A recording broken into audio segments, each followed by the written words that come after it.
यहाँ पे अल्फा की वैल्यू गिवन है आपको 1 + sigma r varies 1 to 6 -3 raise to r−1 into 12 c 2r−1। इस सिग्मा में आपके पास 6 टर्म्स है। अगर आप इनको एक्सपेंड करेंगे तो ये कैसा दिखेगा आपके पास, आर की वैल्यू 1 रखेंगे आप तो ये हो जाएगा -3 रेज टू 0 इंटू 12 c 1।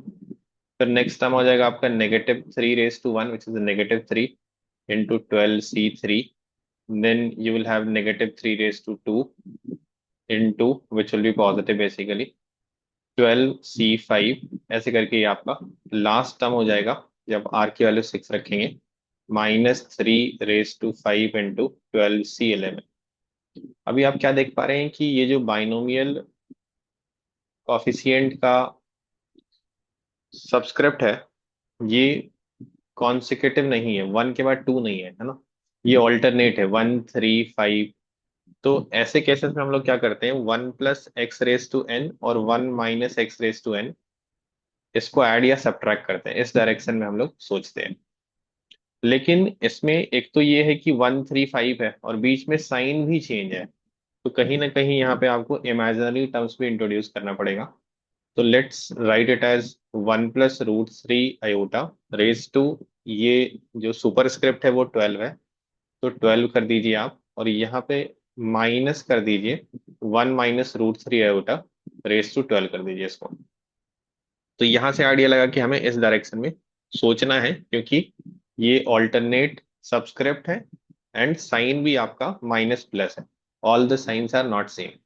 तो जैसे आप इसको 12 करके यहाँ से एक्सपेंशन चालू करेंगे ना, तो आपको कॉम्प्लेक्स नंबर में क्यूब रूट ऑफ यूनिटी के बारे में पता होता है कि omega is one of the cube root of unity whose value is -1 +√3 iota, and other cube root of unity is omega square which is -1 - √3 आयोटा/2। ठीक है, तो बेसिकली ये कुछ और नहीं बल्कि -2 ओमेगा स्क्वायर है, और ये आपका 2 ओमेगा। बाद में इसका यूज करेंगे, पहले हम लोग बाइनोमियली इसको एक्सपेंड करते हैं। तो पहला टर्म क्या हो जाएगा आपका, 12c0, यहाँ पे भी और यहाँ पे भी, तो इनको आप क्या कर लीजिए, सब्ट्रैक्ट कर लीजिए, ये तो कैंसिल हो गया। फिर नेक्स्ट टर्म आपका आ जाएगा 12c1 इंटू √3 आयोटा, ये टर्म आपका दोनों जगह पे एडअप हो जाएगा, तो आप 2 से मल्टीप्लाई कर दीजिए। सिमिलरली नेक्स्ट टर्म आपका कैंसिल हो जाएगा 12c2 वाला, फिर आपका 12c3 वाला ऐड हो जाएगा, 12c3 √3 iota raise to 3, so on till आपका 12c11 √3 आयोटा रेज टू 11 हो जाएगा। और आपने इसको क्या बोला है, दिस इज नेगेटिव, नीचे लिख लेते हैं -2 ओमेगा स्क्वायर की power 12, and this is 2 omega की पावर 12। ठीक है, यहां से आप क्या कॉमन ले सकते हैं, √3 आयोटा कॉमन ले सकते हैं। फिर आपके पास क्या बचेगा, 12c1, यहां से √3 आयोटा कॉमन ले लिया तो आपके पास बचा √3 आयोटा का whole square which is -3 basically, तो -3 इंटू 12c3। फिर अगला टर्म आपका रहा होगा √3 आयोटा रेज टू 5, वहां से आपने √3 आयोटा कॉमन ले लिया, तो आपके पास बचा होगा √3 raise to 4 which is 3 square into 12c5। तो ये जो टर्म आपको मिल रहा है this is exactly same as the term which you are looking for. ये टर्म तो आपको चाहिए ना, तो इसकी वैल्यू कितनी आ रही है, -2 रेज टू 12, ये आपका 2 रेज टू 12 हो जाएगा, and omega square raise to 12 is omega raise to 24 which will be 1 because omega cube is 1।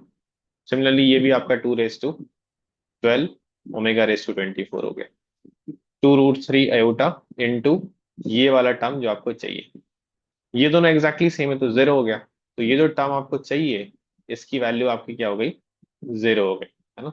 Sigma -3 raise to r−1 12c2r−1, इस चीज की वैल्यू 0 हो गई। तो अल्फा क्या था आपके पास, अल्फा इज 1 + दिस, तो 1 + 0 मीन्स ये आपका 1 वैल्यू आ गया किसका, अल्फा का, अल्फा इज इक्वल टू 1। अब आपको क्या करना है, distance of the point 12, √3 from this line निकालना है।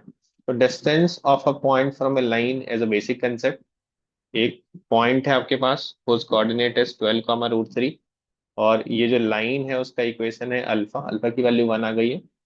Alpha x minus root three y plus one equal to zero. तो x minus root three y plus one equal to zero. Distance of a point from a line basic concept है, आप इस coordinate को यहाँ पे substitute कर दीजिए। तो 12 minus root three into root three three plus one by root of x constant square plus y constant square. तो ये आ रहा है 10/2 5। So 5 should be the answer. Answer given is 5. We are also getting 5.